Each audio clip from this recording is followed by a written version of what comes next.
ও আমারে ডাকে না, কিন্তু আমি যে দয়াবান।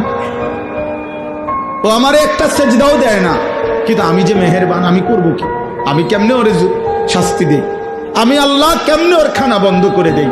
আমি যদি ঘুম বন্ধ করে দেই, ও তো বাঁচবে না। ও আমি যদি তার পেশাবের সার্কুলেশন বন্ধ করে দেই, পেশাবটাও যদি ঠিক মতো বাহির না হয়, ও তো বাঁচবে না। ওর পায়খানা যদি একদিন আটকায়া থাকে, ও তো বাঁচবে না। ওর নিঃশ্বাস যদি 1 সেকেন্ড আটকায় থাকে, ও তো বাঁচবে না। আমি যে রহমান, আমি যে দয়ালু। তবে আল্লাহ বলে, বান্দা তবে শেষ তুমি ভেবেছ আমি শুধু দয়াই করে যাব? না রে বান্দা, আমার ব্যালেন্স আছে, আমার একটা ভারসাম্যতা আছে। আমি আল্লাহ আজ দুনিয়ায় মৃত্যু পর্যন্ত ওয়াদা দিছি, তোমার আমি লালন পালন করব, খাওয়াবো, পড়াবো, ডাকলেও না ডাকলেও, সেজদা দিল না দিল, আমার গোলামি করো আর নাফরমানি করো।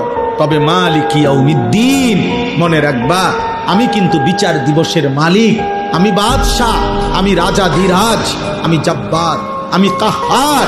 আজ দুনিয়ায় আমি যা দিয়েছি, খোদার কসম আল্লাহ বলছে, বান্দা তার সব কিছুর চুলচা বিন্দু বিন্দু জাররা জাররা হিসাব আবার আখিরাতে আমি নেব।